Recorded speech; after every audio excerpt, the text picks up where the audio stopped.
네, 한 주간 잘 지내셨습니까? 네, 그래요. 세 번째 만나는데 과수는 벌써 이제 5과를 나가고 있어서 뭔가 느낌이 있어요. 지난번에 3과 4과를 한다고 했는데 아까 일찍 오신 분들 아시겠지만 제가 와가지고 여기 이제 4과하고 한참 적어놓고 있었던 어쨌든 오늘 5과를 나가게 됩니다. 오늘 시작하면서 함께 시작기도 바치고 시작하도록 하겠습니다. 제가 기도를 할 테니까 여러분들 끝에 아멘으로 응답을 해주시면 됩니다. 성부와 성자와 성령의 이름으로 아멘. 좋으신 하느님, 저희들 또 한 주간 만에 다시 이 자리에 모였습니다. 오늘은 당신께서 우리에게 가르쳐 주시는 말씀에 대해서 배워보려고 합니다. 하느님께서 저희를 이끌어 주시고 가르쳐 주시고 하기 때문에 우리가 이 길을 같이 갈 수 있는 것에 감사드리면서 당신께서 베풀어 주시는 그 가르침 우리가 잘 새기고 살아갈 수 있도록 저희들과 함께 해주시고 저희들 마음을 이끌어 주소서. 우리 주 그리스도를 통하여 비나이다.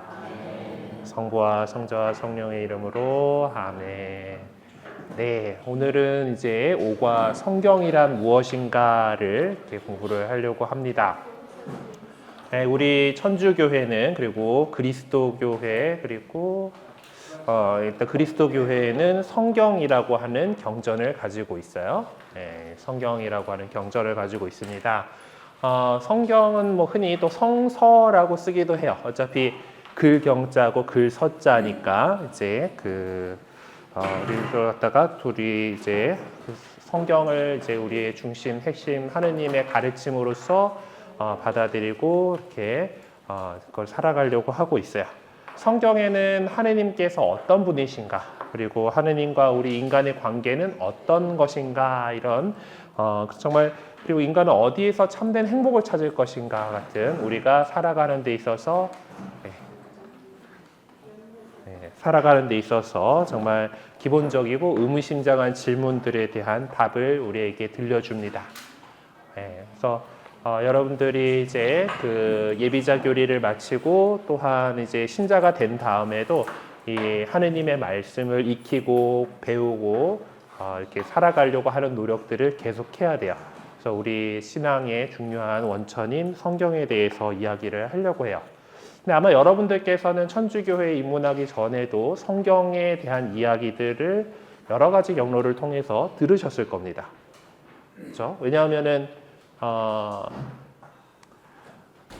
19세기, 19세기를 거쳐가면서 이제 그 전세기 패권을 진 동네가 그리스도교 문화권이잖아요. 그러다 보니까 뭐 미국이든 유럽이든 그런 데서 뭔가 그 성경과 자기네들이 어떤 그 그리스도인으로서 그 경전인 성경에 나오는 이야기들을 가지고 온갖 것들을 많이 만들어냈단 말이에요. 그래서 뭐 예를 들자면은 뭐 옛날에 그 명작으로 찰턴 헤스턴이 나오는 10개라든가 뭐 삼손과 드릴라라든가 뭐 이제 벤허라든가 하는 벤허는 완벽하게 성경 이야기라기보다는 성경과 한 예수님 시대하고 연결되는 어떤 좀 다른 그 이야기이긴 하지만 결국 뭐 예수님 이야기예요.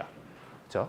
그런 식으로 영상화 많이 됐습니다. 최근 작품들로는 뭐 이제 노아라든가 뭐 산후보가시 이건 그냥 예수님 복음 말씀 그냥 쭉 이렇게 영상화 해놓은 거고 뭐 그 예수님 그 돌아가시는 부활 사건을 갖다 뭔가 다뤄보려다가 결국 그냥 그 성경 이야기로 빠져 들어가는 뭐 부활이라고 하는 그런 영화들이 영상화 돼가지고 성경 이야기들이 많이 영상화 돼가지고 이렇게 우리가 접해본 적들이 있으실 거예요. 아마 그리스도교 신자가 아니라서 이런 거 안 보셨을 수도 있겠지만은 그래도 이미 여러 경로를 통해서 우리는 성경에 나오는 이야기들 몇 가지들은 알고 있습니다. 뭐 보통 뭐 많이 얘기하는 것이 뭐 솔로몬의 선택 뭐 이런 거면은 되게 공정한 재판을 한다 뭐 이런 그런 거면은 지혜로운 뭐 이런 것들에 대해서 뭐 이제 그런 솔로몬이라는 그 성경에 나오는 임금의 이야기를 얘기를 한다던가 뭐 또 뭐 어떤 것들이 있지 그 이제 뭐 여러 가지 성경과 관련된 것을 이미 세상에서 이렇게 많이 하고 있습니다. 네, 너무 에어컨이 세게 돼 있나? 네, 지난번에 너무 작게 했더니 이쪽도 조금 20도네. 지난번에 24도 하니까 너무 더웠던 것 같고 22도 세팅 해놓을게요. 네. 어쨌든 그래서 여러분도 아마 뭐 많은 것들 이렇게 보셨던 적이 있을 건데요. 이렇게 우리가 평소에 궁금하게 생겼던 성경 내용이나 인상 깊었던 성경 구절을 한번 이야기를 해봅시다라고 이렇게 되어 있어요. 자, 앉아 있는 분들끼리 또 지난주에는 두가 나가느라고 이렇게 못하기는 했는데 그래도 한번 또 이야기를 좀 나눠보도록 하겠습니다. 또 좀 자기 멤버가 바뀌었을 테니까 자기소개도 한 번씩 또 하시고, 그리고 또 뭔가 더 꽉 찬 느낌이에요. 오늘은 더 늘어나서 자기소개도 하시고, 그래서 내가 성경 내용들 뭐 본 적이 어떤 걸 난 본 적이 있다, 읽어본 적이 있다, 아니면은 뭐 이제 이런 이야기는 성경에 나오는 이야기인 것 같은데 한번 들어본 적 있는 것 같아 하고 그런 이야기들을 한번 나눠보도록 하겠습니다. 시작하시죠. 네.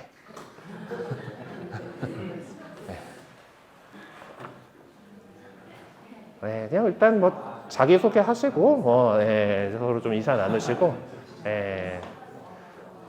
뭐 없으면 없다 하시면 돼요. 네, 별로 만나본 적이 없어요. 그래서 자,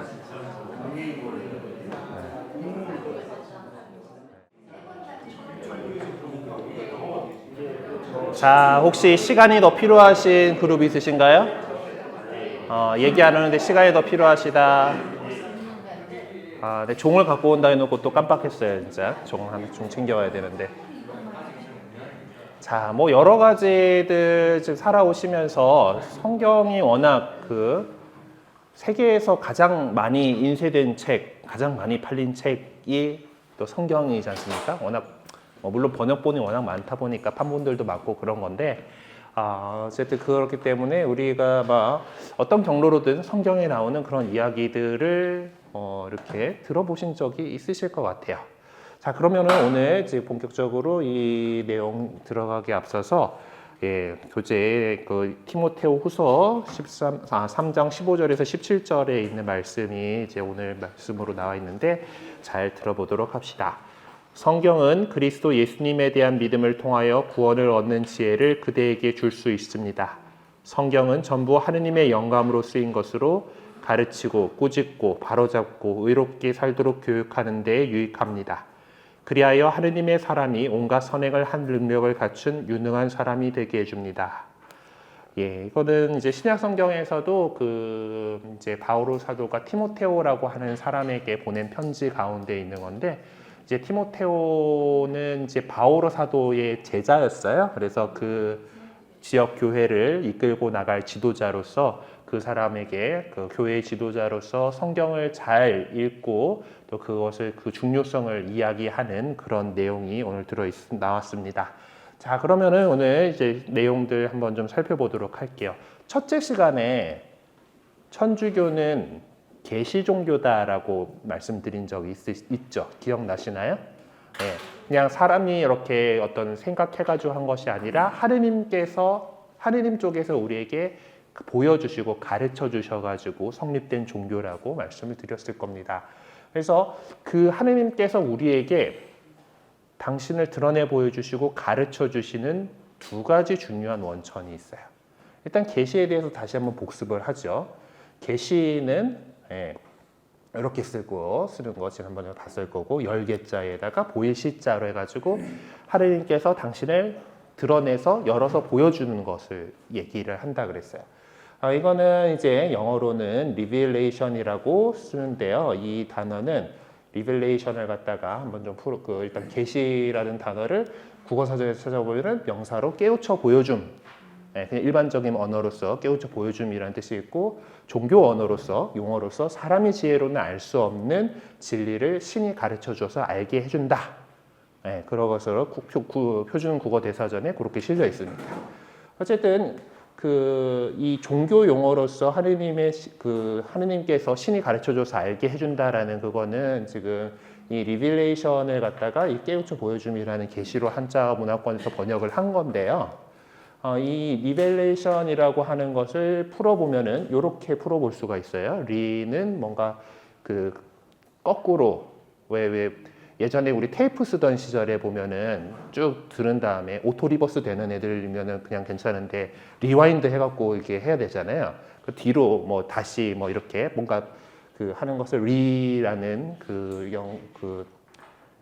이게 뭐라 그러냐? 접두사 그거 하여튼 접두사 우리 국문학과가 있어가지고. 예. 벨라라는 거는 이제 그 원래는 라틴 말에서 이제 어미 변화를 해가지고 벨룸이라고 하는 단어인데 이 뜻은 그리고 돛이기 때문에 대선박 그리고 천으로 된 거기 때문에 장막 넓고 긴 첫 휘장 그래서 가리개. 우리 수녀님들 보면은 머리에 뭐 쓰고 있죠. 베일이라고 그러고 그 왜 예전에 그 결혼식 할 때 보면 요즘에는 많이 이렇게 안 하고 있는데 그 신부가 얼굴 이렇게 면사포로 덮고 있잖아요. 그것도 베일이라고 하죠. 베일을 벗는다라고 하고 왜 요새 자동차 신차 발표하면 시커먼 천 갖고 다 이렇게 씌워놨다가 막 딱 벗기죠. 예. 그 가리개 너울이 벨룸이고 그거를 다시 걷어내는 TION 하면은 뭐 어떻게 되는 거 뭐 이런 거 그런 뜻이니까 그래서 이 가리개를 갖다가 싹 걷어준다. 예, 그런 의미예요. 그래서 그 가려져 있는 신비를 갖다가 하느님께서 드러내 보여주신다라는 그런 말로 사용을 하고 있습니다. 그렇죠? 감춰진 것을 드러내 보여준다는 뜻이에요. 근데 하느님께서 우리에게 주시는 계시는 일반적으로 또 우리가 대자연을 바라보면서 아름다운 자연과 우주의 그 조화로움을 바라보면서 이거는 하느님께서 만드셨겠구나라는 그런 것으로 이제 간접적으로 피조물을 보면서 하느님을 느낄 수 있다라는 것으로서 대자연을 이야기를 하기도 하고요.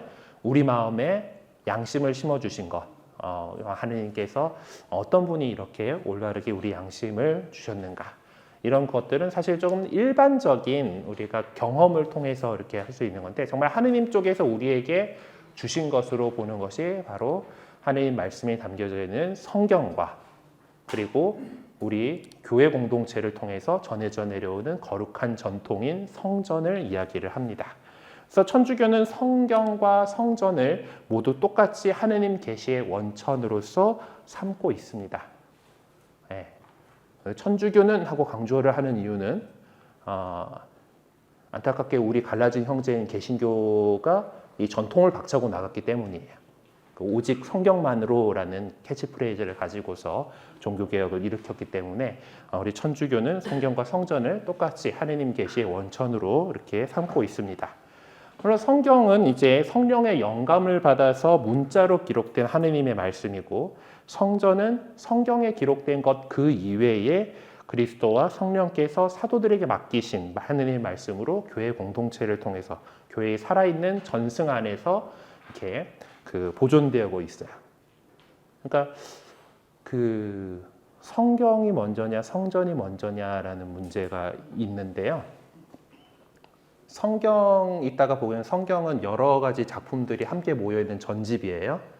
근데 어느 작품이 성경에 해당하는가는 누가 정했을까요? 바로 교회가 정한 거예요. 성전이 그걸 정하는 겁니다. 교회의 전통이 이 글은 이런 것들은 하느님의 말씀으로 하느님의 말씀이 기록된 책인 성경에 해당하는 우리의 경전에 해당하는 중요한 내용이다라고 성전이 결정했기 때문에 지금 우리가 갖고 있는 성경이 있는 거예요. 네. 그래서 그 성경 안에서 모든 것을 다 성경 안에서만 한다라는 것은 어불성설인 거죠. 그래서 우리가 성전과 거룩한 전통과 거룩한 책을 같이 이렇게 하느님 계시의 두 가지 원천으로서 우리는 이해를 하고 있습니다. 그리고 이 성경과 성전은 서로 밀접히 연결되어 있고 공통되는 바가 있어요. 왜냐하면 그것은 한 원천에서 나온 거죠. 계시는 누가 주시는 거겠어요? 하느님께서 주시는 거고 같은 한 분이신 하느님께서 우리에게 주신 두 가지 원천이다라는 거예요. 예, 그래서 같은 하나를 이루고 그리고 목적 자체가 같기 때문에 우리가 하느님을 알게 해주고 그리고 그를 통해서 하느님을 믿게 해주고 그걸 통해서 우리가 구원을 받게 해준다라는 그런 같은 목적이 있기 때문에 이 둘은 성경과 성전은 따로 떨어져서 생각할 수 있는 것은 아니에요. 예. 그래서 성경만으로는 우리 교회가 모든 계시 진리에 대해서 확실하게 이룰 수가 없습니다. 성경은 분명 지금으로부터 거의 2000년은 조금 안 됐지만은 거의 2000년이 다 돼가는 세월 전에 이제 작성이 완료된 그런 거고, 그리고 물론 그 안에 담겨 있는 하느님의 말씀이 보편성을 지니고 어느 세대에나 어느 시대에나 어느 장소에나 통용되는 그런 말씀이긴 하지만은 지금 현대를 살아가는 우리들이 있어서 그것을 누군가가 올바르게 해석해 줄 수 있어야 돼요. 근데 성경만 달랑 있어가지고는 그 해석을 자기 멋대로 하다 보면은 엉뚱한 소리를 하는 사람이 나오게 되는 거죠. 네, 그게 결국 이단이라고 얘기하는 비슷하게 가다 끄트머리가 다른 그런 사람들인 거예요. 어쨌든 그래서 우리가 이 올바르게 하느님의 계시를 받아들이기 위해서는 하느님의 그 말씀이 기록된 성경도 잘 봐야 되고, 그 성경을 교회의 가르침에 따라서 성전에 따라서 그것을 읽고 해석하고 받아들여야 된다라는 것을 강조드리고 싶습니다. 그래서 우리가 이 성경과 성전, 전통을 둘 다 중요하게 여겨야 돼요. 자, 그러면 먼저 성경에 대해서 일단 알아보도록 합시다. 성경은 거룩할 성자에다가 글경자를 써서 성경이라고 합니다. 앞서도 말씀드렸지만은 성경이라고 쓰기도 하고 성서라고 쓰기도 합니다. 어차피 글서자예요. 똑같은 글경자, 글서자예요. 대신에 좀 이 경자에는 그냥 이 서는 일반적인 책 전부를 가리키는 단어 그 글자잖아요. 책은 다 책이나 글이나 이런 다 서죠. 근데 이 경에 해당하는 것들은 보통 우리 그 삶의 가르침을 주는 기준이 되는 그런 그 성현들의 가르침이 담긴 책을 경이라고, 그걸 경전이라고 보통 부릅니다. 왜냐하면 이 경자에 보면은 제가 뭐 한자를 제가 중고등학교 때 한자를 열심히 공부를 안 해가지고 그거 잘 모르긴 하지만은 대충 요거 설명하느라고 몇 번 얘기하다 보니까 대강 돼요. 옆에 보면 이게 실사변이라고 그러더라고요. 실사자고, 요거는 배틀에 가지런하게 이렇게 실이 먼저 이렇게 준비가 되어 있어야지 그 북이 왔다 갔다 하면서 천이 짜지잖아요. 그렇게 생긴 배틀의 그 모습을 형상한 거라 그래요. 그래서 이 수직으로 딱 있는 이게 얘가 시실인가? 시실 날씨에 갑자기 헷갈린다. 하여튼 그게 정확하게 이렇게 딱 바로 잡혀 있어야지 어떤 올바르게 천이 짜지는 것처럼 우리 삶의 기준이 올바르게 서 있을 수 있도록 해주는 그런 책들, 글들을 가리켜가지고 이 경자를 사용을 하게 됐어요. 그래서 그렇기 때문에 이 성경이라는 말은 우리가 좀 더 우리 경전으로서 삶의 어떤 그걸 가르침을 주는 그런 뜻으로 성경이라고 사용을 하고 있고, 우리 한국 천주교회가 좀 번역을 해낸 그 성경도 그냥 이름을 그냥 성경이라고 이렇게 지었습니다. 우리 한국 천주교회에서 번역한 번역본은 그렇고, 우리가 이전에 사용하고 있던 개신교회하고 이제 1980년대에 번역 작업을 해가지고 했던 공동번역 성서가 있어요. 공동번역 성서 같은 경우는 책 제목을 성서라고 이렇게 했는데, 성경이나 성서나 다른 건 없어요. 그냥 표현이 조금 다를 뿐이고, 그냥 둘 다 같이 사용하는 용어다라는 것만 기억해 주세요. 근데 기본적으로 우리 지금 천주교회에서 번역한 책이 성경이라는 이름을 달고 있다 보니까 앞으로 보통은 성경이라고 얘기를 할 건데, 성서라고 나온다고 해가지고 다른 게 아니다라는 거 보면서 기억해 주십시오. 어쨌든 성경에 대해서, 성경이라는 것은 말 그대로 거룩할 성자의 그 경에 거룩한 책이죠. 거룩한 책이고, 하느님께서 당신을 인간에게 드러내신 책이에요. 계시의 원천이라고 그랬잖아요. 하느님께서 당신을 우리에게 드러내 보여주시는 책으로서 성경이죠. 그리고 그것이 하느님께서 인간에 대한 구원과 사랑의 약속을 담은 책이라는 거예요. 그만큼 성경을 우리가 가까이 하고 또 이렇게 많이 읽고, 그리고 이 성경 말씀은 우리가 매 주일 미사할 때, 그리고 매일 미사를 할 때에도 이제 성경 말씀이 먼저 봉독이 되죠. 말씀이 말씀전례라고 해가지고 앞쪽 부분은 그 성경 말씀을 듣는 시간이고, 거기에 대해서 성직자가 신부님이 거기에 대해서 강론을 하면서 풀이를 해주고 우리가 지금 삶에 또 적용을 더 할 수 있도록 그렇게 얘기를 해주는 겁니다. 왜냐하면은 우리가 구원받기 위해서 우리 인간을 구원해 주시려는 하느님의 그 사랑이 담겨 있는 것이 바로 성경이기 때문이에요. 우리 예수님 믿고 구원받기 위해서라는 거예요. 그럴 때 이 성경의 목적이라고 하는 것은 결국 바로 예수 그리스도예요. 예수 그리스도를 우리가 알게 하고, 그러니까 여기 지금 이제 교재에도 나와 있지만은 요한복음 20장 31절에 이렇게 적혀 있어요. 이것을 기록한 목적은 예수님께서 메시아이시며 하느님의 아드님이심을 여러분이 믿고 또 그렇게 믿어서 그 이름으로 생명을 얻게 하려는 것이다 라고 요한복음 20장 31절에 이렇게 성경을 기록한 목적, 뭐 작게 보면 그 요한복음서를 기록한 목적이다라고도 할 수 있는데 성경의 목적 자체가 바로 그분의 이름으로 생명을 얻으려고 우리가 참된 생명, 영원한 생명을 얻고 구원을 받으려고 하는 것이다라는 거죠. 자, 그래서 우리에게 이렇게 우리에게 주어진 것이 성경이고 그 성경의 내용은 하느님 그리고 예수 그리스도 우리 인간 이들이 어떻게 상호 관계를 이루고 있는가, 그리고 예수님의 생애와 그분의 말씀과 행적을 통한 그 가르침을 우리에게 이렇게 주고 있습니다. 자, 근데 지금은 우리가 성경을 이렇게 한 권의 책으로 이렇게 갖고 있어요. 요거는 인쇄 기술과 출판 기술이 엄청나게 발전했기 때문에 가능한 일입니다. 이게 이렇게 얇은 종이를 만들 수 있고 이렇게 얇은 종이에다가 인쇄를 할 수 있고 요거를 재본을 할 수 있는 능력이 되기 때문에 지금 성경을 갖다가 한 권으로 이렇게 갖고 있는 거예요. 그러니까 지금 우리 성경이 이렇게 한 권으로 이렇게 되어 있긴 하지만은 성경을 나중에 여러분들이 구입을 하셔가지고 자기 성경 하나씩 이제 구입하셔도 되거든요. 네, 구입을 하셔가지고 그 안에 보면 목차를 보면 아시겠지만은 이렇게 무슨 창세기, 탈출기, 레위기, 민수기 뭐 이렇게 해가지고 여러 가지 제목들이 있습니다.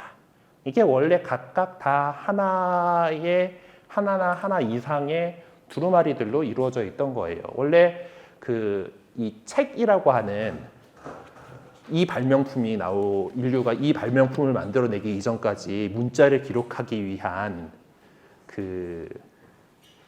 여러 방법들이 있어 왔는데, 뭐 이제 처음 문자가 발명된 게 이제 메소포타미아라고 하는 그런 동네 쪽이라고들 해요. 거기서 보면 그 시절에는 그 찰흙을 갖다가 판판하게 이렇게 만들어가지고 마르기 전에 거기다가 띡띡띡띡 이렇게 찍어가지고 쐐기 문자라 그러잖아요. 그렇게 해가지고 기록을 했었어요. 그래서 판때기로 하다가 이거 그러니까 좀 잘 판은 또 이렇게 떨구면 깨지고 막 이런 일들이 많아가지고 나중에 보면은 지는 찰흙을 갖다가 원통을 만들어가 실린더로 만들어가지고 거기다가 막 이렇게 적은 것들이 이렇게 나오곤 합니다. 그리고 그 다음에 인류가 좀 동양 쪽에서는 발명했던 거가 대나무를 쫙 이렇게 쪼개가지고 가죽끈을 이렇게 만들어가지고 두루마리를 만든 거예요. 그래서 남자가 5수레의 책을 읽어야 한다라는 그런 고사성어가 있잖아요. 그 시절 책은 종이책이 아니었어요. 지금은 요 책으로 해가지고 5수레 나오면은 어마무시한 양이잖아요. 그 당시에 대나무 이렇게 쪼개놓은 거 가죽끈으로 묶어놓은 거로는 문자의 분량이 얼마 안 됩니다. 5수레가 미역과 5개 해도 얼마 양이 되는 건 아니래요. 어쨌든 뭐 책 많이 읽어야 된다는 소리니까. 그래서 뭐 그런 식으로 했고, 이제 성경이 쓰인 근동 지방, 중동 지방에서는 이제 이집트 문명에서는 파피루스라고 하는 갈대를 가지고 한 게 종이 비스무리한 것들이 나왔고, 그리고 이스라엘 그쪽에서는 유목민들이었다 보니까 양 가죽을 잘 벗겨가지고 양피지를 만들어요. 양 가죽을 이렇게 잘 얇게 늘어나기 때문에 양피지를 해가지고 두루마리를 먼저 썼습니다. 성경은 원래 이런 식으로 돼 있던 거예요. 이 두루마리가 여기 지금 이거는 그래도 이 그림은 좀 종이로 만들어진 것 같은 느낌인데, 제가 이스라엘 성지순례를 가보니까 이런 걸 팔더라고. 그래서 이렇게 그 두루마리에다가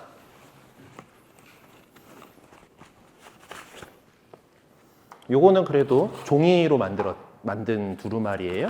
종이 두루마리다 보니까 여기 지금 요거 말한 데다가 모세오경이라고 하는 그 성경의 앞쪽 5권이 다 들어가 있어요.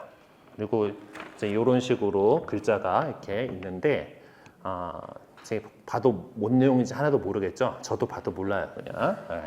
히브리어라고 하는 그 히브리어 알파벳이 잔뜩 적혀 있는데 어쨌든 이런 걸로 보관을 했기 때문에 이거 지금 이게 모세오경만 해당하는 건데요. 우리 지금의 이 현대 기술로 만들어진 성경에서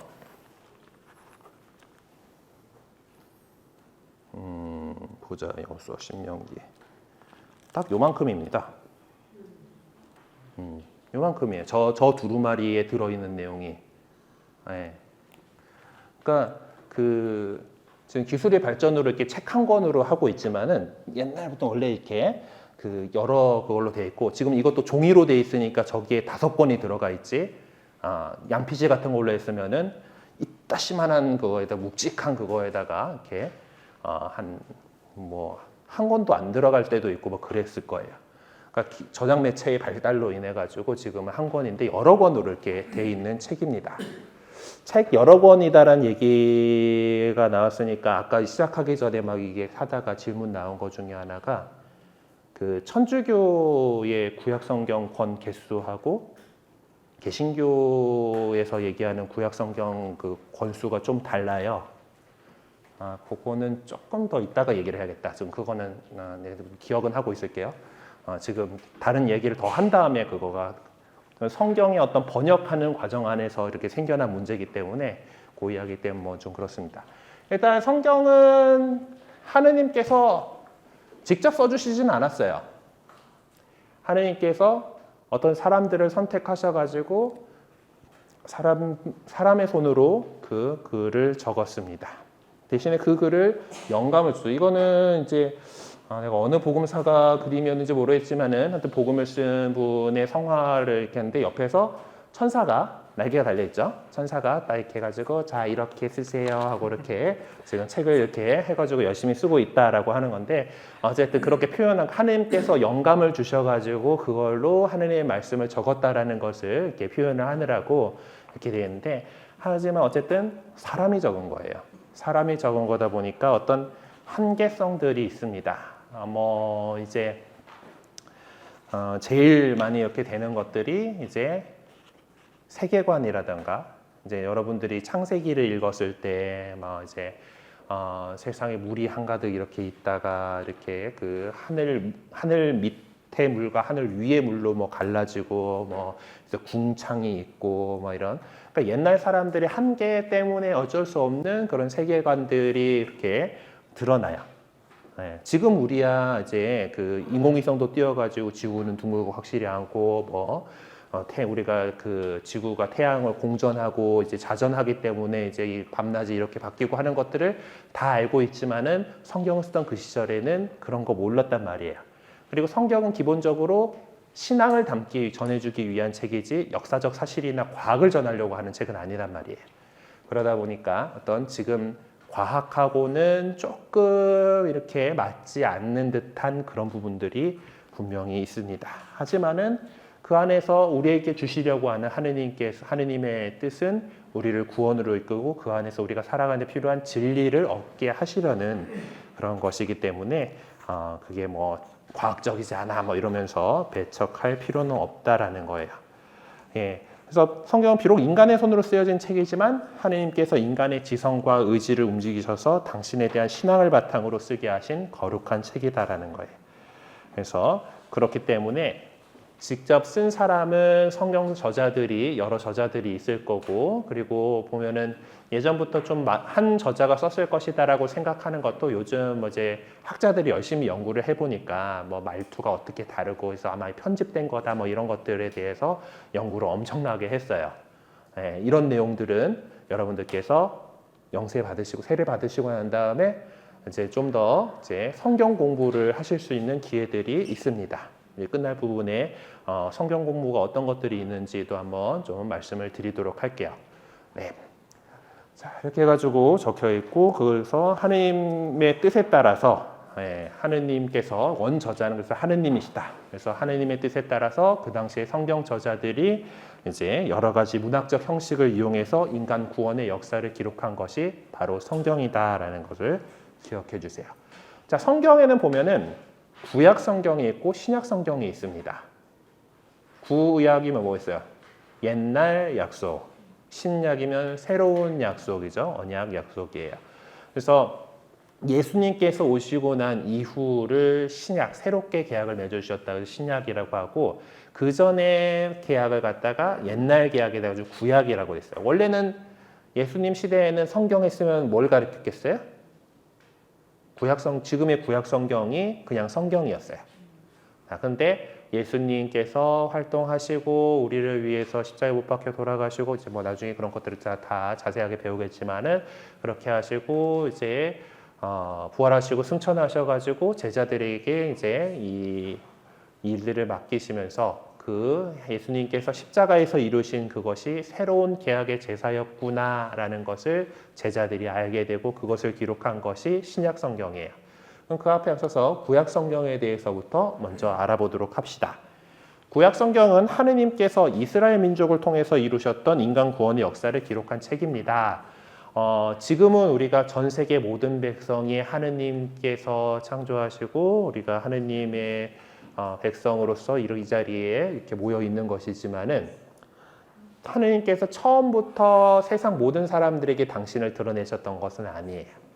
처음에 아브라함이라고 하는 사람을 선택을 하셨고 그 후손들 가운데를 이스라엘 백성에게 당신을 드러내 보이시고 그 백성을 이끌어 가셨어요. 그 백성들은 어떤 사람들이었나 하면은 이집트에서 종살이를 하고 있던 사람들이었습니다. 이 장면은 이집트 왕자라고 하는 드림웍스에서 만든 애니메이션에서 한 컷을 떼었어요. 자, 이렇게 그 이집트에서 뭔가 이렇게 종살이를 하고 이제 고난을 받고 있던 이스라엘 백성들이 이제 하느님께 울부짖는 소리를 들으시고 하느님께서 이들을 종살이에서 자유인으로 이끌어내십니다. 바로 모세라고 하는 인물을 선택하셔서 그 불타는 떨기나무에서 뭐 이런 이야기들 나중에 성경 사셔가지고 구입하셔가지고 읽어보시면은 나와요. 그리고 아마 지금 요 장면은 그 찰턴 헤스턴 나왔던 10개 그 56년자 그 10개에서 캡처해 놓은 거기 때문에 뭐 그런 영화들을 보셔도 되고 어쨌든 그 하느님께서 당신을 모세에게 알려주시고 백성을 이끌고 이집트에서 나오라고 명하십니다. 그래가지고 뭐 이집트에다가 온갖 그 뭐 재앙을 이렇게 뿌린 다음에 이제 나와요. 이렇게 나오고 그 광야에서 이제 광야 생활을 하는 와중에 이스라엘 백성하고 하느님하고 계약을 맺습니다.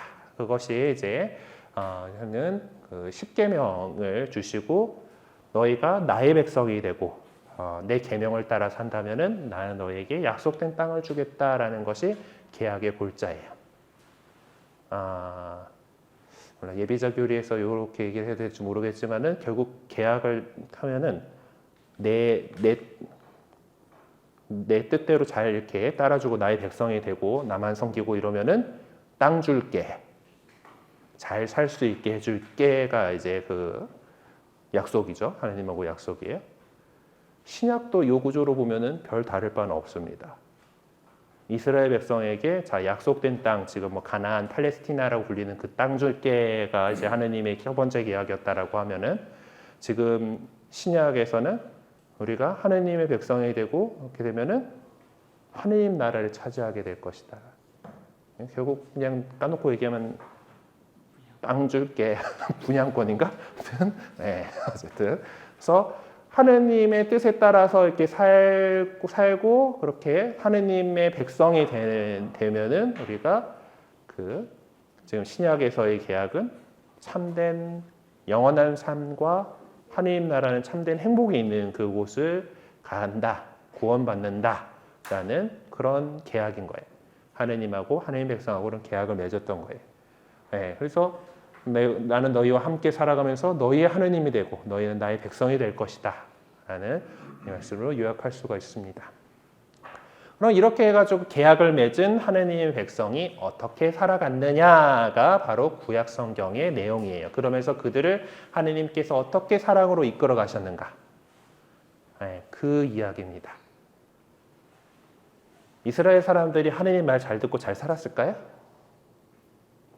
잘 살았으면 이야기가 안 돼요. 재미가 없어.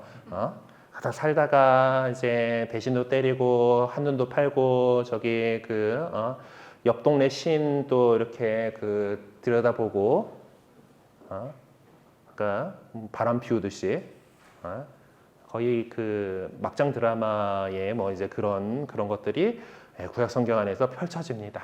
그럼에도 불구하고 하느님께서는 당신의 계약에 충실하셔서 이 백성들을 이끌고 나가고 때로는 다른 나라를 이용해 가지고 이제 혼내시기도 하고 또 거기서 다시 데려 나오시고 또 예언자들을 보내셔 가지고 꾸짖고 다그치고 그리고 아이고 좀 고생한다 잘 이렇게 잘 살아야 돼라고 위로해 주기도 하고 그런 과정을 통해서 이스라엘 백성을 계속해서 이끌어 나가요.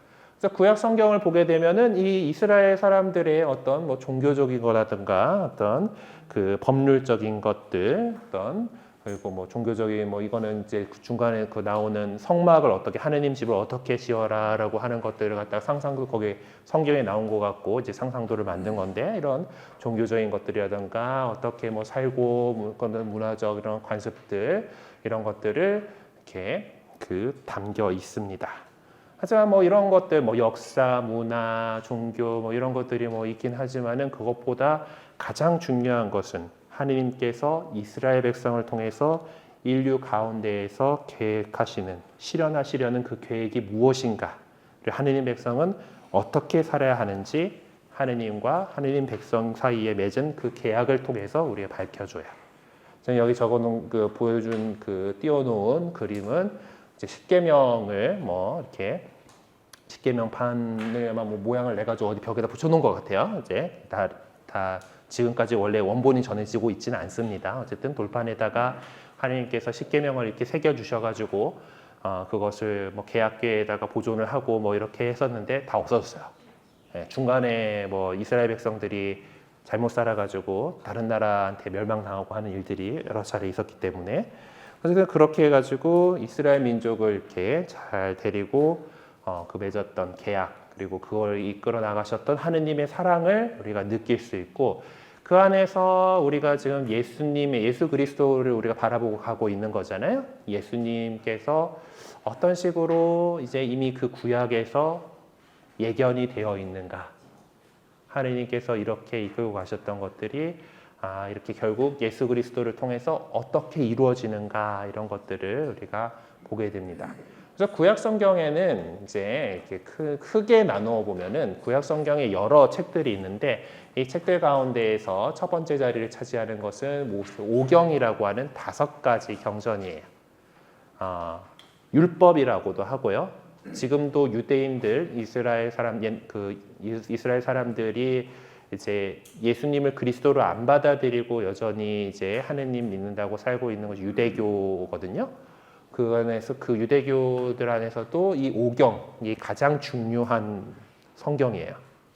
지금 우리에게도 마찬가지입니다. 구약 성경 안에서 가장 중요한 책들을 꼽으라면은 창세기, 탈출기, 레위기, 민수기, 신명기 이렇게 이어지는 이 모세 오경이에요. 모세 오경을 갖다 모세 오경이라 하는 거는 모세라고 하는 이 탈출기에서 이스라엘 백성을 이끌었던 그 인물이 작성을 했다라고 전해지고는 있는데 아까도 얘기했지만 학자들이 열심히 파보니까 이게 한 사람이 쓴 건 아니더라라는 그런 결론을 내지만 전통적으로 모세가 쓴 것이다라고 이해를 해왔어요.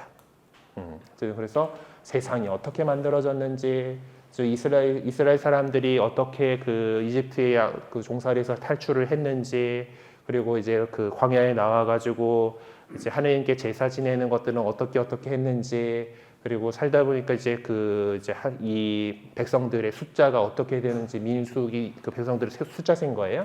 그리고 나서 이제 약속의 땅에 들어가기 직전에 이제 이 앞에를 총정리하는 신명기 이런 것들로 이렇게 구성이 되어 있습니다.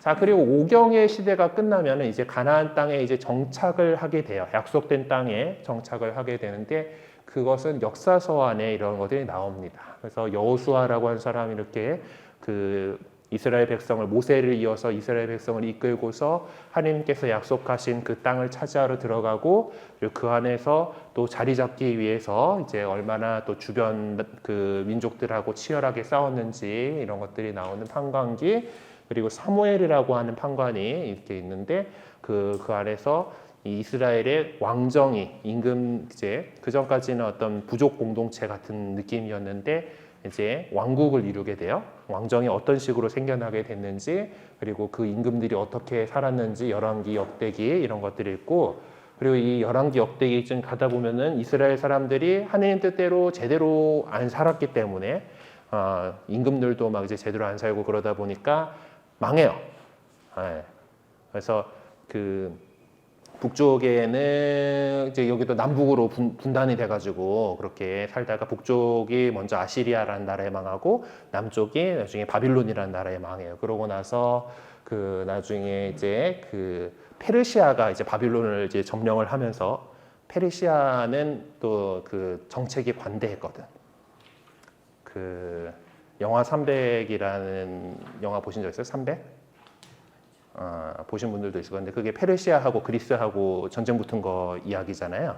거기에 나오는 크세르크세스라고 하는 임금님이 이제 여기 성경에서 보면은 아주 해방자로서 바빌론 멸망시켜주고 이제 바빌론에 끌려가 있던 이스라엘 사람들을 다시 원래 살던 동네로 이제 살게 해준 그런 고마우신 분으로 이렇게 나와요. 300 영화에서 보면 되게 악랄한 악당 도목으로 나오는데 거긴 그리스 입장에서 본 거다 보니까 그렇고 하여튼 뭐 그렇게 해가지고 들어온 얘기 뭐 그리고 유배 가 있는 중에 일어났던 이야기들 그리고 이제 나중에 이 마카베오기 이런 데 오면은 이제 그리스 이제 페르시아가 망하고 이제 그 마케도니아가 쫙 밀고 오잖아요. 헬레니즘 왕국이 그 제국이 이렇게 뭐 여기를 차지하면서 거기에서 생기는 여러 가지 갈등들 그렇게 해가지고 로마가 이렇게 들어오는 것까지 여기 구약 성경의 역사가 쫙 이렇게 이어집니다. 역사서가 이렇게 있고 그리고 시서와 지혜서라고 해가지고 우리가 삶을 살아가는 데 있어서 어떤 지혜, 하느님을 잘 알고 어떤 성령들의 어떤 지혜를 담고 있는 책들이 이렇게 있어요. 그리고 예언자들이 어떻게 활동을 했었는지 예언자라고 하는 사람들은 하느님의 말씀을 받아다가 이 백성들이 제대로 살고 있지 못하고 있을 때 그 하느님의 뜻을 전해주는 사람들이었어요. 그래서 꾸짖는 사람, 자꾸 꾸중하는 사람은 좋아요, 나빠요? 왜 느낄 때 자꾸 잔소리하고 있으면은 짜증나잖아.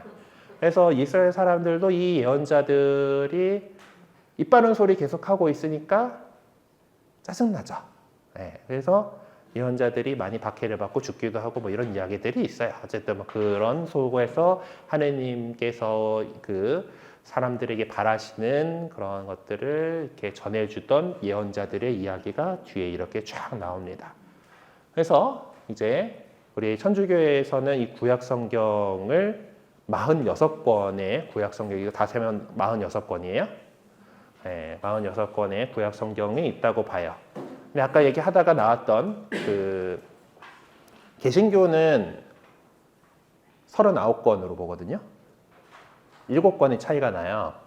그러니까 어쩌다 그렇게 됐냐면은 성경, 구약 성경을 원래 작성한 글자는 아까 제가 두루마리를 잠깐 표현해서 뒤에 분들은 거의 보이지 않으셨겠지만은 거기 적혀 있는 히브리어라고 하는 글자예요. 히브리어라는 언어로 구약 성경이 작성이 됐어요. 자, 근데 이 히브리어로 작성된 성경이 기원전 3세기경에 그 당시 국제 공용어였던 그리스 말로, 옛날 그리스 말로 번역이 됩니다. 그 번역된 것이 이렇게 있었고 히브리 말로 된 것들이 있었는데 옛날에 어떤 기록이 보존이 완벽하게 잘 되지 않잖아요. 그러다 보니까 히브리어로 된 성경 일부가 소실이 됐어요. 전해지지 않은 거야. 그러니까 지금 우리에게는 이것들 가운데의 7권은 그 히라버로만 전해져요. 한번 번역이 된 걸로만 이렇게 전해지고 있어요.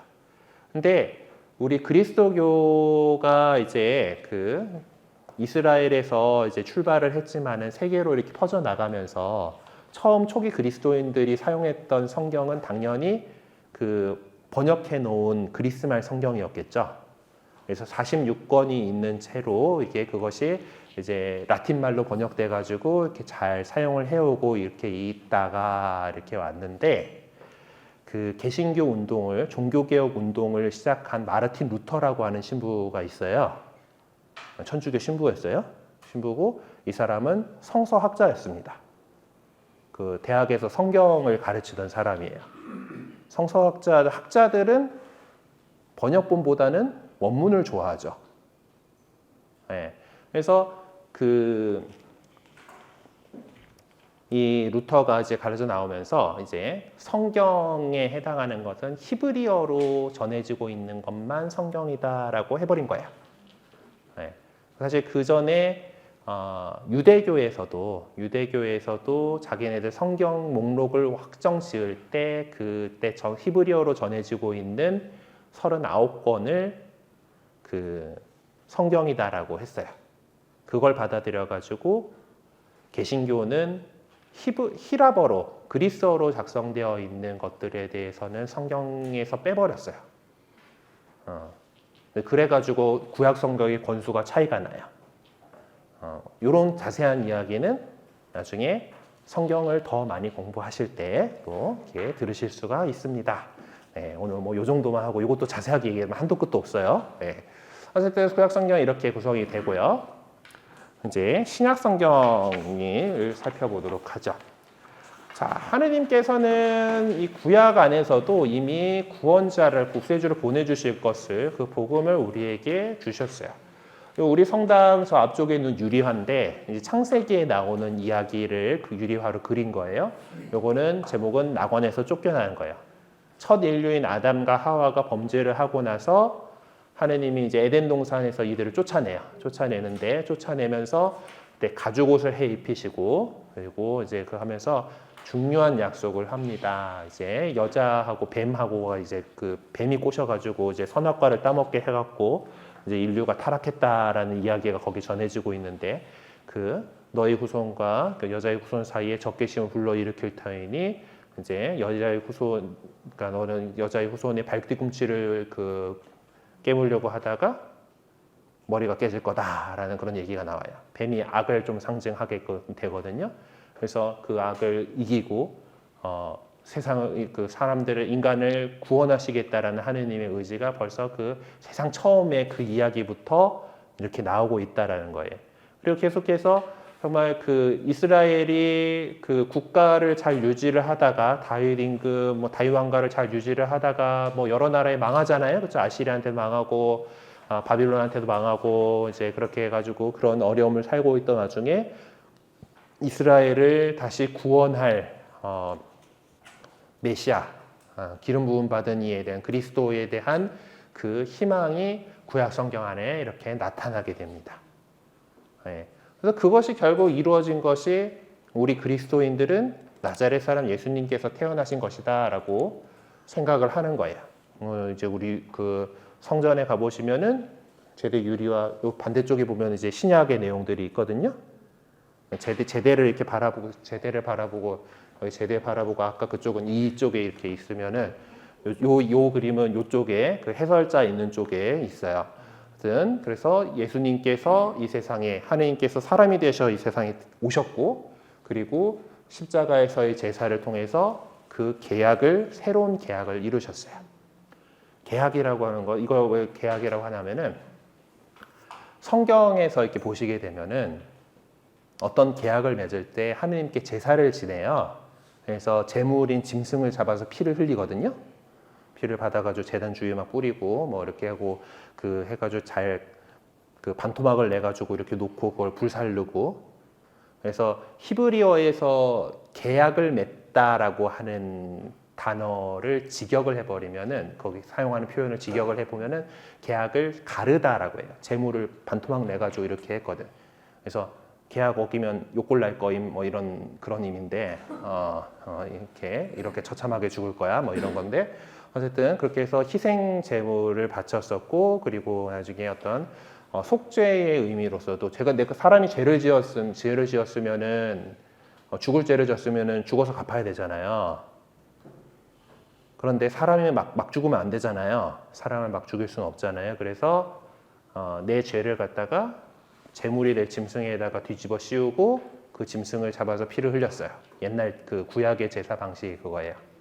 그거와 마찬가지로 인류의 죄를 예수님께서 대신 지시고 십자가에서 자기 피를 흘리셔서 제사를 이루신 거예요. 그래서 새로운 계약을 맺으신 거예요. 제물을 바치면서 계약을 했기 때문에 그 새로운 계약이 이제 신약 성경에 바로 들어가 있는 겁니다. 성경을 이렇게 신약 성경이 중요하다 보니까 합본해가지고 성경 전체를 이렇게 그 책을 만들기도 하고 신약 성경 부분만 따로 묶어가지고 있기도 해요. 어쨌든 새로운 계약을 맺으셨어요. 이 신약 성경 안에는 예수님께서 어떻게 태어나시고 어떤 생애를 사셨는지 그런 내용과 그리고 예수님께서 어떤 것들을 우리에게 가르쳐 주셨는지 그런 내용들이 담겨 있습니다. 그래서 뭐 이제 제자들에게 그것들을 가르쳐 주셨고 그 제자들이 이제 예수님께서 부활하시고 승천하신 다음에 온 세상 땅끝까지 가서 복음을 전하라는 그 사명을 가지고서 세상으로 이렇게 많이 나아가게 돼요. 그 안에서 이렇게 그 사람들은 예수님하고 이렇게 3년 동안 이렇게 맨날 다니면서 같이 다니고 같이 자고 같이 먹고 하면서 예수님께 많은 것들을 배웠단 말이에요. 그러면 그 당시 이 사람들이 살아있을 동안에는 그냥 얘기해주면 되지. 이때 예수님께서 말이야 하면서 얘기를 해줬으면 됐어요. 근데 이제 세월이 지나면서 한 명씩, 두 명씩 세상을 떠나요. 어떤 사람은 박해 중에 순교하기도 하고, 뭐 어떤 사람들은 이제 거의 사도들 가운데 대부분을 순교하셨어요. 어쨌든 직접 예수님을 봤던 사람들이 하나둘씩 세상을 떠나게 돼요. 그러면 그 이야기를 들었던 사람들이 이것을 기록해야겠다라는 생각을 갖게 되죠. 예수님이 이러고 다녔기 때문에 이것도 뭐 지금 후대의 상상이긴 하지만은 옆에서 누가 맨날 떠나다니면서 기자가 뭐 이렇게 기록을 우리 옛날에 임금님들 실록 쓰듯이 그 사관이 있어가지고 다 말씀을 받아줬고 한 건 아니에요. 이 사람들이 옆에서 듣고 있던 그 기억, 그것을 다시 기억하게 해주신 성령께서 그걸 기억하게 해주셨고 그 이야기를 또 다른 그들의 제자들에게 이렇게 해줬고 그 이야기들이 기록이 돼서 지금 신약 성경을 이루고 있는 거예요. 그렇게 신약 성경이 작성이 되었고 신약 성경 안에는 이런 내용들이 있습니다. 제일 첫 번째 중요한 부분은 예수님에 대한 이야기죠. 예수님 이야기를 해야 되잖아요. 예수님 이야기가 담겨 있는 복음서가 첫 번째 네 권을 차지를 하고 있어요. 복음서는 좀 상징들이 다 이렇게 있는데 뭐 그 지금 복음사가들의 상징들을 해가지고 여기는 사자가 그려있고 사자가 그려져 있는 건 두 번째 복음인 마르코 복음이에요. 사람이 그려져 있는 거 사람은 사람 모양으로 있는 거는 그 마테오 복음서를 여러분들이 딱 펼쳐보면은 첫 시작이 예수님 족보부터 시작해요. 사람에 대한 얘기부터 쭉 해가지고 그 얘기고 여기는 소인데 소는 루카복음서를 상징해요. 루카복음서는 그 처음 나오는 이야기가 성전에서 스가랴가 이제 제물을 바치는 이야기로 시작을 하고 어떤 템포가 좀 소와 같이 좀 그 이야기 끌어나가는 템포도 조금 좀 묵직하고 그리고 되게 그 착한 사람들의 이야기들을 많이 강조하고 있어요. 그래서 소가 루카복음서의 상징이에요. 그리고 요한복음서의 상징은 독수리처럼 높은 데서 어떤 그것을 딱 조망하는 그런 이 땅에 사는 그 새 복음의 상징들하고 달리 하늘 높은 데서 딱 이렇게 보는 그런 시선이 있어서 그 독수리가 이제 요한복음의 상징이에요. 어쨌든 네 가지 복음서가 있고요. 그리고 예수님께서 부활하시고 승천하신 다음에 예수님의 제자들인 사도들이 어떻게 했었다.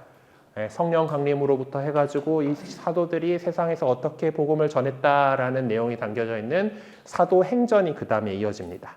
사도행전은 아까 세 번째 복음인 루카복음 사가가 적은 것으로 보여요. 같은 문체예요. 그리고 그 다음에 이어지는 신약성경에서 이어지는 것들이 사도 바오로가 작성한 편지들입니다. 옛날에는 뭐 지금처럼 뭐 전화되고 그런 거 아니고 어디 뭐 여행 뭐 차 타고 휙 하고 갈 수, 비행기 타고 휙 날아갈 수 있는 게 아니잖아요. 그러니까 사도들이 복음을 전하기 위해서 이렇게 멀리 여러 도시를 지나가면서 그곳에서 복음을 전하고 교회 공동체를 형성했단 말이에요. 그리고 또 이제 어느 정도 됐다 싶으면 다음 도시 가가지고 또 이렇게 복음을 전하러 갔잖아요. 그리고 갔으면은 예전에 갔던 데다가도 계속해서 조금 잘 하고 있는지 이런 것들을 해야 되는데 그 당시에 뭐밖에 없겠어요? 편지밖에 없었던 거죠. 그래서 사도가 이렇게 이제 내용도 있고 편지를 써서 보낸 것들을 그 공동체가 또 이제 사도가 보낸 편지니까 같이 모인 자리에서 읽었겠죠. 네, 그걸 같이 읽고 그 가르침을 듣고 이렇게 했던 거예요. 그래서 사도 바오로의 편지들 그리고 다른 사도들의 편지들이 뒤에 이렇게 오게 되고 맨 마지막에는 요한 묵시록이라 그래가지고 이제 우리 교회가 이제 그 시작부터 박해를 많이 받았다 그랬죠. 로마 제국 안에서도 박해를 받고 그런 어려움들 속에 있었는데 그 어려움들 환난을 곧 지나갈 것이고 우리가 이것을 잘 이겨내고 나면 하나님 나라에서 정말 행복을 누릴 것이다라는 것을 이야기를 하는 책이 요한 묵시록이에요. 근데 그 전에 환난들에 대한 묘사가 조금 많이 그 두렵게도 하고 살벌하기도 해가지고 그리스도교계 이단들이 제일 애용하는 것이 요한 묵시록이기도 해요. 근데 하지만 기본적으로 우리가 얻게 될 이 세상에서 우리가 겪는 어려움들이 있지만은 마침내 우리가 얻게 될 하나님 나라에서의 참다운 행복이 어떤 것인가에 대해서 얘기하는 행복에 대해서 얘기하는 책이라는 거 기억을 해주시면 되겠습니다. 그래서 이 신약 성경은 이렇게 그 복음서 4개 하고 이제 행전 사도행전 하나 하고 서간이 잔뜩 있어요. 이렇게 많은 서간들이 있고 그리고 묵시록이 한 가지 이렇게 해가지고 27권으로 구성이 되어 있습니다. 그래서 이렇게 성경들이 이제 우리가 그 하느님 말씀이 기록된 책인데 이것들을 갖다가 그냥 읽고 아무렇게나 각자 생각하고 그러면은 잘못된 오류에 빠질 수가 있어요. 이것을 교회 안에 가르쳐 주신 거룩한 전승을 통해서 이것을 읽고 받아들이고 해야 한다는 거예요. 성경에 보면 말이에요. 성경에 보면은 요한복음의 끝부분인데 역근이의 맺은 말이라고 하는 이 부분에 보면은 자, 예수님께서 하신 일은 이 밖에도 많이 있다. 그래서 그것들을 낱낱이 기록하면 온 세상이라도 그렇게 기록된 책들을 다 담아내지 못하리라고 나는 생각한다. 라고 이렇게 적고 있어요. 물론 그 당시는 인쇄 기술이 발전하지 않았기 때문에 그렇게 쓰려면 부피가 많이 크고 뭐 그렇겠죠. 지금이라면은 뭐 태블릿에 다 집어넣어버리면 되니까 상관없겠지만은 어쨌든 기록하지 못한 게 엄청 많다라는 얘기를 하고 있는 거예요. 성경만 갖고 다 못한다라는. 그래서 예수님께서 제자들을 뽑으셔가지고 그들을 키웠고, 그 제자들이 성령을 받으면서 성령 강림을 통해 가지고 교회 공동체를 이루어 가지고 오늘날에 이르게 있어요. 하나님 백성들이 모이는 교회를 이루고 있는 거예요. 자, 그런 거 안에서 이 거룩한 전승이 우리 교회 안에 이렇게 이어져 내려오고 있습니다.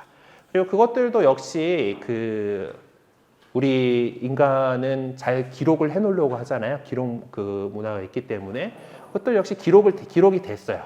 지금 우리 갖고 있는 교리책도 기록된 거잖아요, 그렇죠? 요 책도 기록된 거고 요즘 매체의 발달을 통해서 제가 이렇게 전해주고 있는 것들도 저희 이제 동영상으로 녹화를 해가지고 유튜브에다가 기록을 해놓을 수가 있죠. 어쨌든 여러 가지 방식으로 기록이 되어 있습니다. 그리고 그것들을 갖다가 거룩한 전통인 성전이라고 얘기를 해요. 그래서 하나님의 거룩한 성경에 해당되는 이런 중요한 부분들은 성경으로 이렇게 했고 그보다 좀 더 후대에 정리되고 가르쳐지고 하는 것들 그리고 교회 공동체를 통해서 이어지는 것을 성전이라고 그래요. 그러니까 기록된 하나님의 말씀, 성경과 살아있는 신앙인 공동체인 교회 안에서 전해지는 하나님의 말씀인 성전 이 두 가지가 우리 하나님께서 당신을 드러내는 중요한 두 가지 계시의 원천이다. 그런데 이것을 성전의 어떤 그 전통에 따라서 이것을 정확하게 해석하고 가르칠 권한은 교회에 있어요. 그것을 가르쳐 가지고 우리는 이 성경과 성전을 올바르게 가르치는 교도권이라고 얘기를 해요. 교황님을 중심으로 해가지고 성직자들이 있는 이유가 그거예요. 성전에 따른 저희는 이제 트레이닝을 받은 거죠. 교회의 방식대로 생각하고 교회의 방식대로 성경을 해석하고 가르칠 수 있도록 훈련을 받습니다. 오늘 저기 뒤에 우리 본당 박희백 유스티노 학사님께서 방학 동안 본당 사목 실습을 하고 있는 중이기 때문에 제가 예비자 교리 하는 걸 들어오라고 했어요. 지금 4학년 학사님인데 지금 4년 공부를 했고 앞으로 남은 게 5학년, 6학년, 7학년을 더 해야 되니까 더 많은 세월이 남았어요.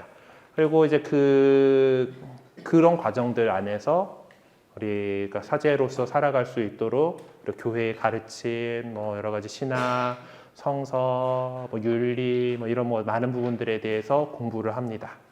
그래서 주교님께서 이 사람은 당신을 대신해 가지고 본당에 파견을 할 수 있겠다라고 판단하게 되면은 사제로 서품을 주고 서품을 받고 저처럼 이렇게 파견되는 거예요, 여러분들한테.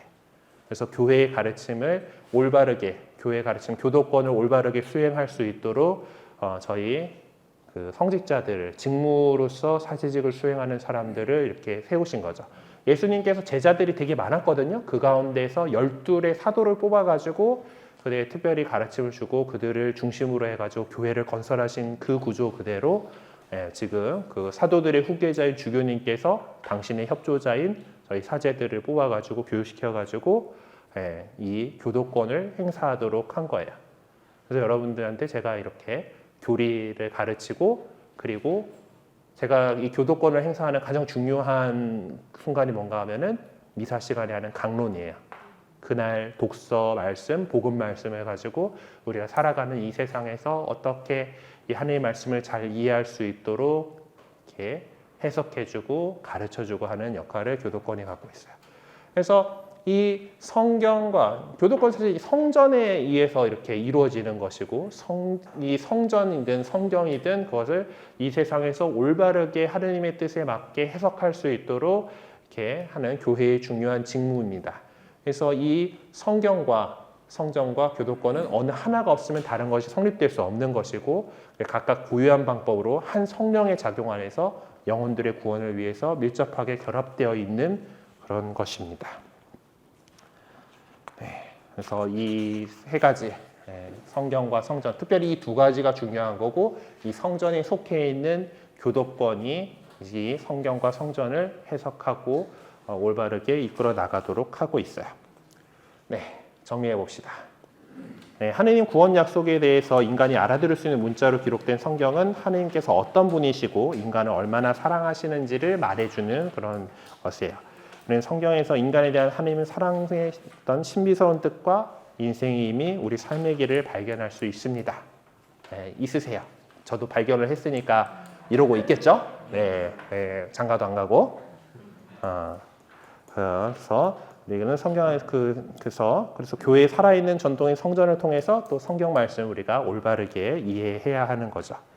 그리고 사실 우리가 지금 예비신자 교리서 뭐 이런 게 있지만은 성경보다 더 소중하고 빛나는 교리서는 없어요. 그래서 성경을 읽지 않으면은 예수 그리스도를 알 수 없고 신앙에서 얻어지는 참되고 충만한 기쁨을 맛볼 수가 없습니다. 그래서 우리가 성경을 이제 가까이 두고서 자주 읽으면서 삶의 지표로 삼도록 하셨으면 좋겠어요. 제가 좀 제법 오래 쓴 성경이거든요. 이렇게 거의 이제 책꽂이에 꽂혀 있었으면 이렇게 안 됐겠죠. 자주 들고 읽고 이렇게 해가지고 아마 여러분들도 이번에 새로 이제 장만하시게 될 여러분의 성경을 이렇게 많이 읽고 이렇게 손때 묻은 성경으로 잘 만드셨으면 좋겠습니다. 그리고 성경이 하느님의 책이기 때문에 이제 그 귀하게 모셔야 된다라는 생각이 있을 수 있어요.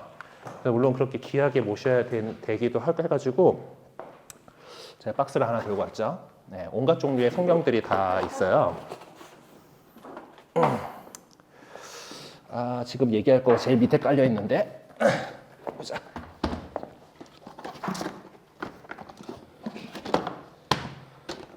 으쌰.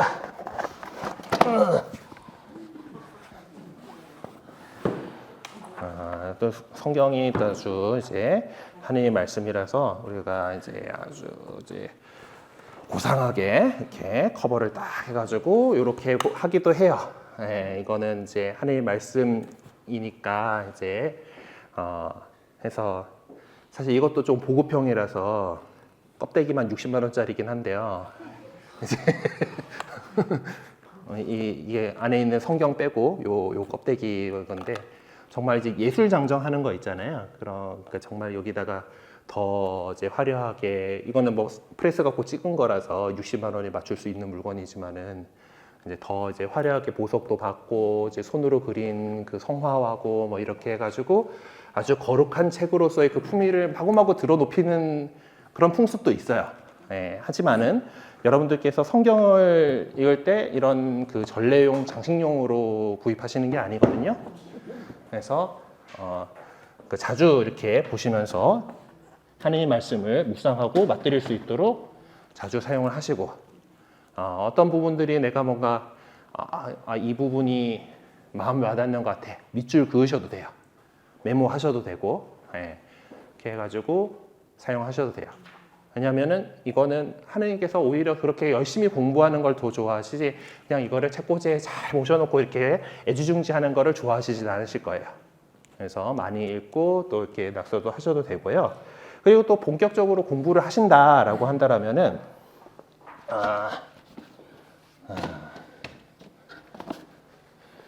제일 두꺼운 거라서 밑에 깔아놨네. 제가 먼저 얘기해야 되는데. 자, 이제 학술적인 주석이 잔뜩 달려 있는 주석 성경이라는 것도 이제 나옵니다. 내용은 같은 성경인데 갑자기 분량이 확 늘어나죠. 밑에 그 각주가 어마무시하게 달리는 그 공부를 할 때 사용하기 위해서 있는 거라서 이제 뭐 성경 말씀이 이렇게 있으면 각주가 이만큼 심한 페이지는 반 이상이 각주인데도 있는데 어쨌든 여러 가지 성경 입문이라던가 이런 그 성경 공부에 필요한 많은 것들이 담겨 있는 주석 성경 이런 것들도 있어요. 오늘 책 장사하는 것 같다, 그렇죠? 자, 그리고 이 주석 성경은 또 그 교회 서점에 가시면은 그 낙권으로도 팝니다. 지금 제가 이제 우리 청년 성서 모임의 요한 그룹 공부를 지금 가르치고 있는데 그래서 요한복음서를 아이들하고 봐야 되니까 저거를 갖다가 전지를 다 살기는 아깝고 어떤 특정 과목을 공부를 할 때 쓰기 위해서 이렇게 나와요. 특히 이런 책들은 막 필기하고 쓰기에 좋게끔 저렴한가? 이거 4,500원이네. 저렴한 그래도 상대적으로 저렴한 그런 가격들을 갖고 있습니다. 그리고 성경의 번역들이 여러 가지가 있어요. 그러니까 원래 이제 그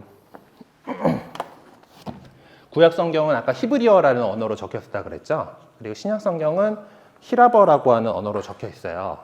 이건 히라버 성경인데요. 수학 시간에 보던 그런 글자들이 잔뜩 적혀 있을 거예요. 어쨌든 그러니까 이런 언어에서 번역을 합니다.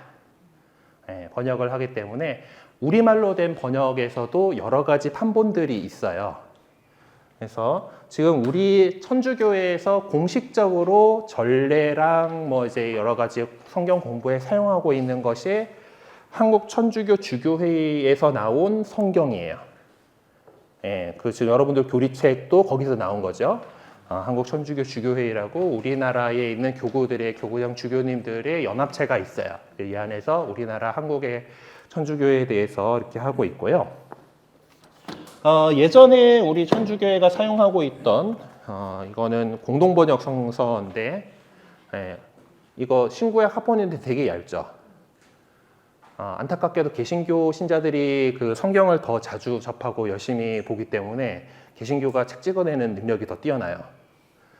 그리고 이제 그 공동번역 성서는 개신교하고 우리 그 천주교하고 같이 번역 작업을 한 건데 이 판권은 개신교 쪽 성서 그 기구인 대한성서공회가 판권을 갖고 있어요. 그래서 그쪽에서 이제 그쪽 만드는 기술로 이렇게 만들다 보니까 이 얇은 데다가 신구약 성경을 다 집어넣은 그런 근데 이거는 공동번역 성경이라 그래가지고 성서라 그래가지고 예전에 사용하던 그런 건데 조금 더 의역이 많아요. 지금 우리 성경보다 좀 의역이 많은 편이라서 이제 일상적으로 읽기에는 괜찮지만은 조금 더 깊이 들어가면은 안 맞는 부분들도 조금 있고, 개신교하고 같이 번역을 하다 보니까 서로의 좀 교리 차이에서 저쪽에 양보를 해준 그런 번역들도 좀 있어요. 예, 그런 데까지 파고들려면 아마 여러분들 공부를 많이 하셔야 되겠지만은 어쨌든 그런 것들이 있고, 우리 한국 천주교에서 이제 또 따로 신약 성경만 좀 번역을 했던 작업을 했던 것이 있긴 있어요. 한국 천주교 창립 200주년 기념성서라 그래가지고 요거는 보다 더 직역에 가까운 번역이에요. 예, 예수님 말씀인데 이런 식으로 번역본들이 여러 가지 있습니다. 같은 언어라 해도 여러 번역본들이 있어요. 개신교에서도 여러 가지 개역개정이니 뭐 이렇게 해가지고 번역본들이 여러 가지가 있어요. 예, 근데 아마 여러분들은 일단 천주교에서 이제 처음 이제 해 나가시는 거기 때문에 다양한 번역본들을 미리 보시는 것보다는 한국 천주교 주교에서 나온 성경을 먼저 활용을 하시면 되겠어요. 성경을 활용하시면 되고, 자, 뭐 다른 것들은 뭐 그렇고,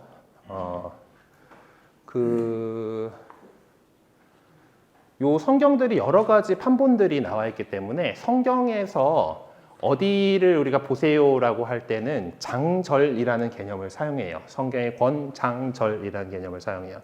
그러니까 성경에서 몇 페이지를 펴세요라고 얘기를 안 해요.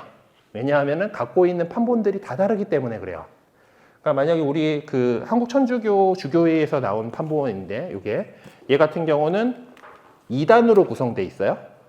2단으로 구성되어 있는 책이 있는가 하면은 같은 한국 천주교 주교회에서 나온 책인데 1단으로 구성된 책들이 있어요. 그럼 얘네들은 같은 내용이어도 쪽수가 다르겠지. 네, 그래서 성경의 어디를 찾아라 라고 할 때는 권장절이라는 개념을 사용을 해요. 원래 처음부터 성경에 다 있던 건 아닌데 이제 학자들이 이렇게 서로 이렇게 공부하기 편하게 하려고 하다가 만든 거예요. 2세기경부터 시작을 해가지고 한 16세기쯤에는 완전히 정착을 했던 걸로 이제 이렇게 보이는데, 성경을 펼쳤을 때 이렇게 있습니다. 보면은 주변을 따라가지고 숫자들이 이렇게 적혀 있어요. 네, 이게 절이에요, 절. 그리고 지금 하필 아까 내가 요거 찍느라고 찍었던 그건데 펼쳐져 있지는 않은데 여기는 지금 크게 뭐 적혀 있는 데서 장이 시작하면 여기쯤에 해가지고 큰 숫자가 적혀 있어요. 네, 장은 그렇고. 그래서 보면은 지금 이 책에서 지금 요한복음 21장의 9절이 여기 귀퉁이에 있다는 뜻이에요. 네. 그래가지고 그리고 반대쪽에는 끝에는 제일 밑에 있는 그게 여기에 있다라는 거고, 이 책의 쪽수는 여기 구석에 있죠. 네.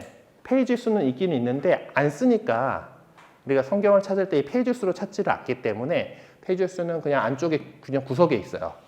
그래서 우리가 주로 성경을 찾을 때 무슨 요한복음이다, 요한 뭐 이렇게 찾아가지고 성경 목차에 보면은 약어 표시가 있어요.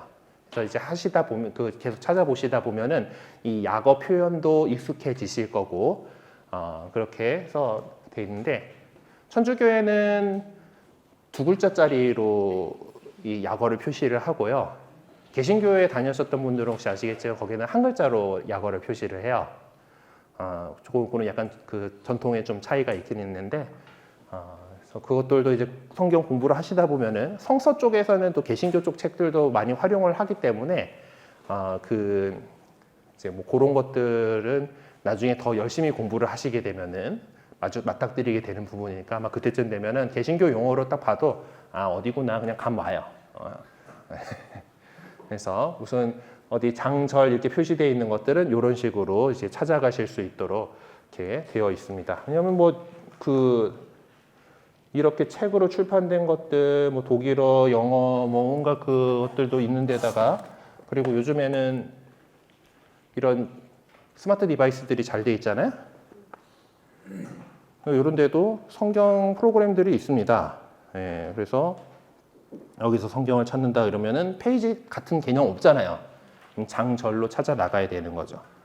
그래서 뭐 제가 뭐 사용하고 있는 이거는 좀 우리나라 프로그램은 아니긴 한데 이제 이런 것들에서 이제 보면은 안에서 이렇게 뭐 또 그 사이 또 업데이트를 하고 예, 뭐 여러 가지 책들을 놓고 비교도 할 수 있고, 뭐 단어 선택을 하면은 뭐 특히 히브리어, 히라버 이런 것들은 이제 문법 구조 이런 것들도 다 표시 나오고 이렇게 그 요즘 컴퓨터가 발전해가지고 그런 많은 것들이 있고요. 뭐 얘기하다 보니 너무 많이 했네 또 오늘도 80분이나 돼가고 있네요. 예. 그래서 여러분들이 이제 그 스마트폰들 많이 이용하시잖아요. 거기에 이제 가톨릭 굿뉴스 이렇게 해가지고 애플리케이션들이 있을 텐데요. 미리 연결해 놓을 걸.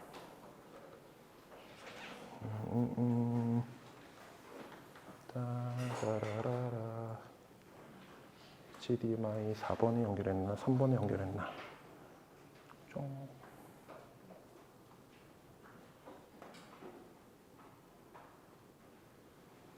3번에 연결해놨군.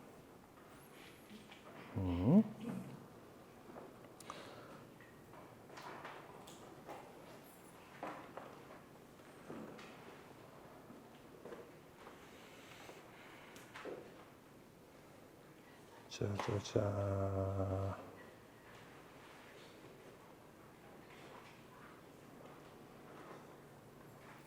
시작.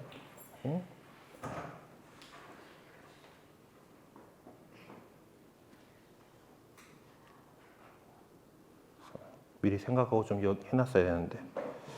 네, 보시면 가톨릭 굿뉴스라고 하는 앱이 있어요. 이제 여기 이걸 설치를 하시게 되면은 뭐 매일미사 책이라든가 성가라든가 이런 것들을 사용하실 수 있고, 여기 보면은 성경이라고 되어 있는 그 부분이 있죠. 네, 이게 옆에가 되나? 이렇게 옆으로 안 돌아가는 모양이구나. 그래서 이렇게 해서 보면은 이쪽에 구약 성경 뭐 시편 이렇게 되는 요 자리를 클릭을 하시게 되면은 성경 목차가 이렇게 나오게 되고, 뭐 이렇게 필요한 것을 창세기다라면 창세기의 1장 하고 하면은 그 나오고 옆에 있는 절들 보면서 찾아가실 수가 있는 거예요. 그리고 뭐 요런 것들을 이제 성경을 보고 활용하실 수가 있고요. 근데 이제 그 스마트 디바이스로 성경을 보는 거는 아무래도 눈도 많이 아프고 그렇기 때문에 종이로 성경책을 하나 구입을 하시면 좋겠습니다. 그리고 이제 오늘 성경에 대해서 배웠기 때문에 숙제가 하나 더 나갈 거예요. 네. 여러분들께서는 이제 그 예비 시작 기간 가운데 이제 우리 12월 달에 세례를 받으시게 될 텐데, 다시 돌아야 되는 거야. 자. 짠. 근데 복음서를 필사를 하셔야 됩니다. 손으로 한번 복음서를 적으셔야 되는데, 아무 복음서나 하시면 복음서가 또 그 4가지 복음서가 있는데 길이가 다 달라요. 그 가운데 제일 짧은 복음서가 두 번째 나오는 마르코 복음서가 제일 짧습니다. 그래서 뭐 물론 나는 정말 더 긴 거를 쓰시고 싶으시다라고 한다면 말리지는 않겠어요. 네. 말리지는 않을 텐데 어쨌든 그 마르코 복음서를 그 공책을 하나 마련을 하셔가지고 작성을 하시면 됩니다. 미션을 이해하시겠죠?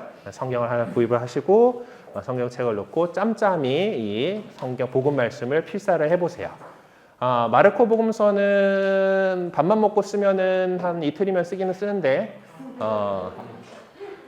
그렇게 하시면 너무 힘드니까 가는 틈틈이 생각나면 조금씩 이렇게 적어 나가시면은 힘들지 않을 거예요. 근데 미뤄 놓으시면은 나중에 찰고할 때 이제 세례 받기 전에 저하고 또 면담 한번 해야 되거든요.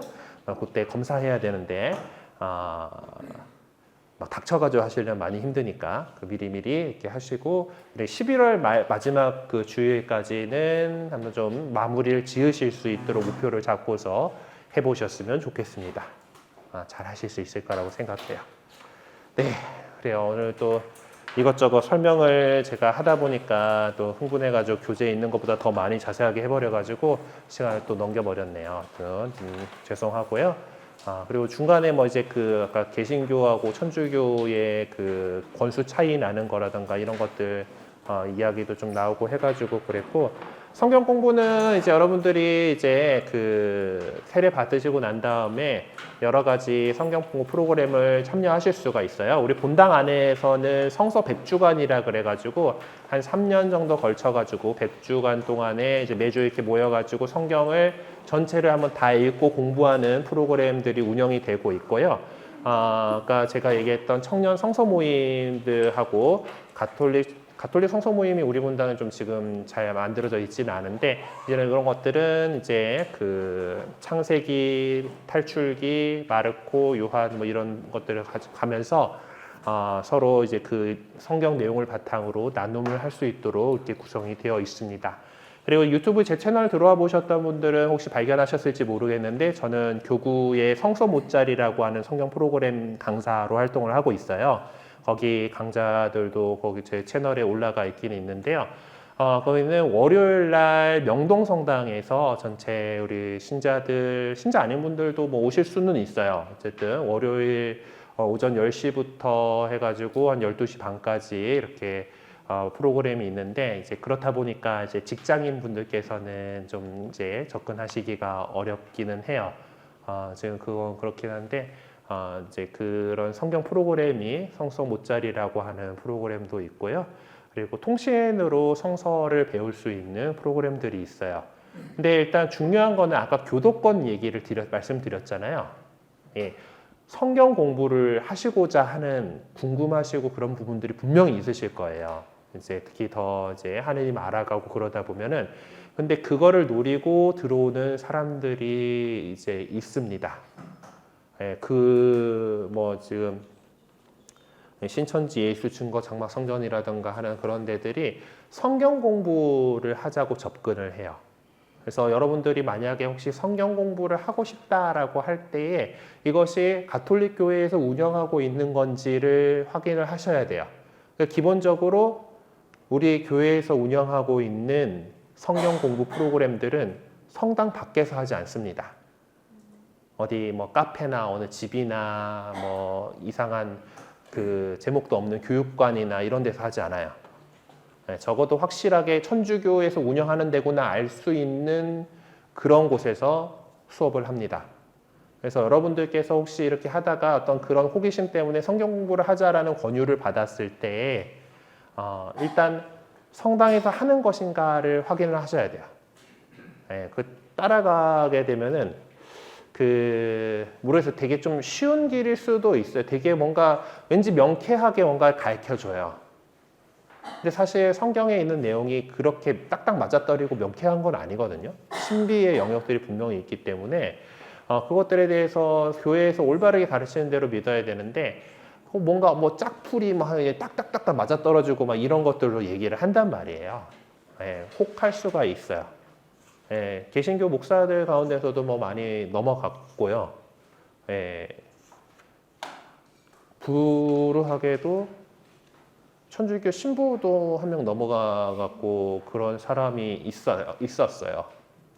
예, 그러니까 그렇기 때문에 지금 저희가 그 차원 안에서 어떤 뭔가 들어간 사람들을 끄집어내올 그럴 능력은 없거든요.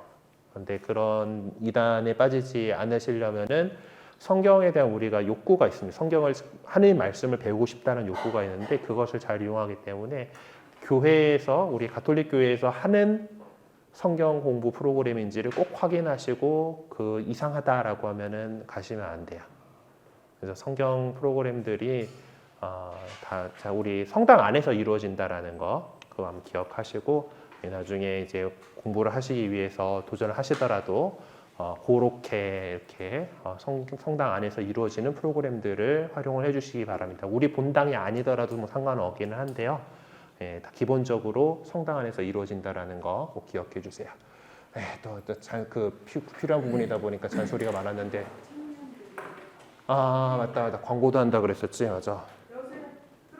네 많이 길어졌습니다만 광고 말씀 한 말씀 좀 듣고 가겠습니다. 저희가 그 청년연합회에서 이제 돌아오는 주하고 그 다음 주에 청년 캠프를 준비를 하고 있어요. 우리 좀 젊은 분들이 많이 있어가지고 홍보차 나왔다 그러니까 잠깐 얘기 들어주시면 좋겠습니다. 네, 안녕하세요. 저희는 압구정 성당 청년연합회에서 나왔고요. 그 청년연합회가 뭐냐면은 이제 압구정 성당에 있는 청년 단체들, 뭐 전례단, 복사단, 성가대 등을 모두 아우르는 뭐 학생회 같은 존재라고 생각하시면 됩니다. 그래서 저희가 다음 주 금토일 7월 12일부터 14일까지 2박 3일 동안 청년 여름 캠프를 준비했거든요.